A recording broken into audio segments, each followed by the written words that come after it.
And now, punta tayo kay Helen Gamboa.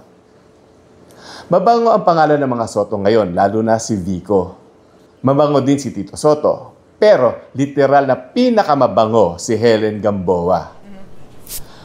Bago pa pumasok sa politika si Tito Sen, pang-political spouse na ang behavior ni Helen. Queen of decorum, laging prim and proper. But you'll be surprised. You don't know what goes on in their bedroom. Kasi sa isang interview niya sa Nasirang si Ricky Lo, sabi niya noon ay meron siyang mga sexy lingerie for the viewing pleasure only of Tito Sen.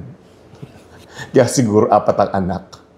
Hindi, actually, ang totoo niyan, dapat 5. Kaya lang hindi nabuhay yung isa noong 1973.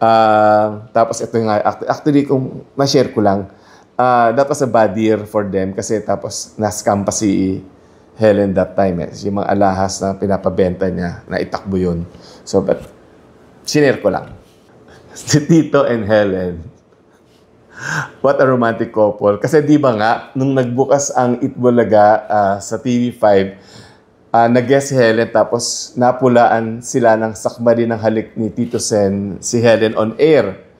Pati nga ang anak nila na si MTRCB chairman na si Lala Soto ay nalagay sa kompromiso. Kasi para bang, ano ba gagawin dapat ni Lala doon?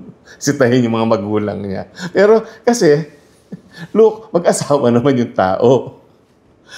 Yung mga tao pala. And at this point, I think we should just be happy for them. Helen is 80, Tito is 79. So, kere na yun.